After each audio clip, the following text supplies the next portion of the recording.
what's up? It's your guy Dawson. And I'm Denise. And you know what? My bad. We had the green screen. We had everything like all set up. Great points and everything. And I lost all that footage we did. So we back here for round 2 of R&B Divas. Since that was so fresh since we did that. Basically, the episode tonight started off with what you said. It was just talking about little black girls growing into, you know, young black women. Yeah. The theme tonight, it was evident from everybody, it was about past childhood hurt. Yeah. You had Mila with talking about, you know, not being pretty enough with the dark skin, light skin issues. You had Latavia with her mom about being molested. You had Kiki confronting her mom about all the hurt that was caused in her family. And you had Angie Stone and her daughter going back and forth. Yeah. And basically we saw today with, you know, Monifa, she went in to get her surgery and everything. And like I said, with her and Therese relationship, I basically, you know, I think it's really good to see that kind of love on television because, like, as black people, I don't think we've seen that, you know, from black lesbian couples. So I think that is just, you know, I'll tune in every week just for that. Mm-hmm. But also when we talk about Mila and Latavia with them going to get acting classes and the acting coach gives them an exercise. The dump exercise. Exactly. Get that shit off your mind. Basically, for lack of a better word. Really, that's exactly what it was. And so what did you think about that exercise? I think that could be a hard exercise, but as we can see, it opened up doors for Latavia to be able to go and talk to her mom about that molestation. And like I said before, you know, it's hard, you know, sometimes kids are even blamed. Yeah. But that's going to be one lie if my kids tell that I believe off the jump. Exactly. A lot of parents be like, well, they lying, they could be lying. That's one lie I'm going to believe. You're going to just believe I have to protect my babies. Exactly. And that's what she felt. She felt her mom didn't protect her. Exactly. And as a new mother, she was saying that she wants to be able to get it off her chest and to start fresh and start new because that is her power now to protect your child. And as a mother, you want to. And as a child, I can only imagine how she felt knowing that the person that's supposed to protect you did not. Exactly. Exactly. And I totally, like, I love her point when she talked with her mom about that. And when they were at the acting class, basically, you know, the acting coach told her too, you know, why don't you sing to this child? And she couldn't sing. And it reminds me of, like I told you, what Maya Angelou talked about, how she lost her voice when she was molested in I Know Why the Caged Birds Sing. And she felt that her voice caused, you know, her, the person who did that to die because if you guys know the story of Maya Angelou, when she was molested, her uncles went out and killed the man who molested her. So for 6 years, she didn't talk. She didn't speak. And when Latavia told her story, that's what it reminded me of that. Yeah, because the acting coach said the power is in her voice. In your voice. And she wanted her to sing to take her power back. And she couldn't. She's like she's afraid to take her power back. Yeah. Or doesn't know how to take that power back. Exactly. And like with Mila too, when she talked about when she was talking to her younger self in that acting class and with the acting coach, she basically said that she felt some kind of way about her dark skin, being picked on about her dark skin and by family members. And like I said, you know, there are a lot of people within the black community that is, you know, that's an issue still, that people have that light skin, dark skin, you know, don't be out in the sun too long, or like she said, people called her a tar baby.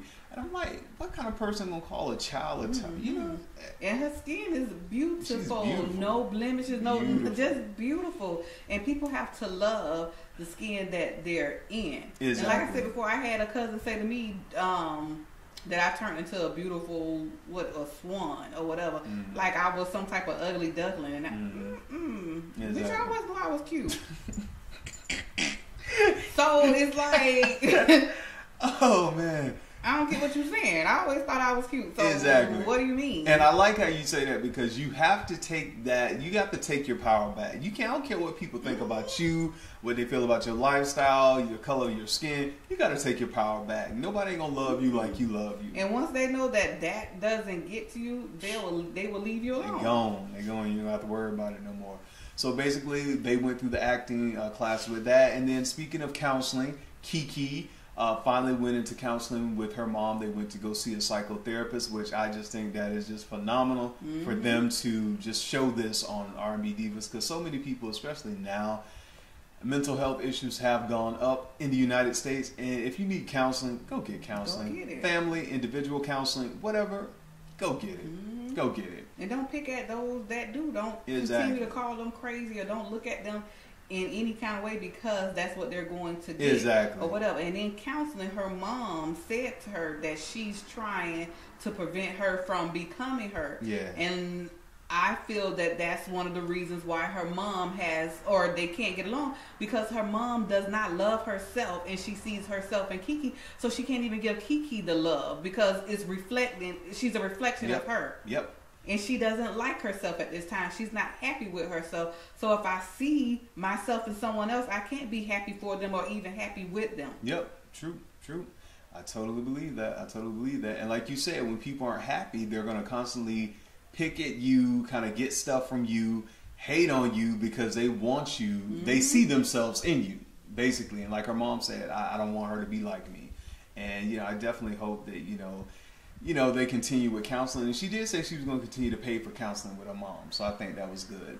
Then we move on to Angie Stone, her relationship with her daughter, things that are going on there. They're trying to, get things back together, and be that strong family. And Angie Stone's daughter got a little voice on her. I like that. Yeah, she does have a nice voice. Yeah, real nice voice. I think that's D'Angelo's child, if I'm not mistaken. Oh, yeah? If that's the one. Because they do have a child together. I don't know if Angie Stone has one or two, but if that's her, she has it honest. If D'Angelo ain't Angie, she has it honest. Yeah, the voice honest. And then we get on with Malia. Mila. Why I keep saying Malia? I think about Obama's daughter, Malia and Sasha. That's what I'm thinking about. But yeah, we get on with her and she's doing her little showcase where she's singing.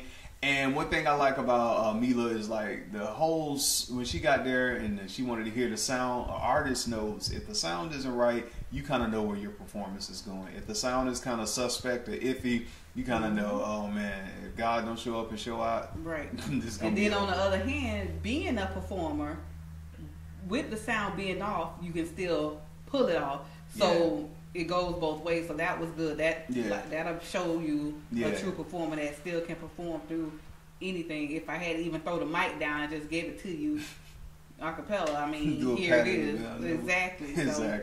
So yeah, it was really good, and she said she was happy to have all the other R&B divas there supporting her. Because one thing she said she never felt that support from her peers, especially from people within the music industry or her friends, to really support her. And that's kind of I can't say it's kind of sad because not everybody has a support of everybody. And it probably stemmed from even her childhood, always wanting to be accepted. Yeah. Because if you know this is your gift and you're doing it well, whether it's 1 or 1 million. You're going to do it and forget who. Right. And that's what we have to really get into now. Forget being accepted, because people aren't going to support you until they see you make it anyway.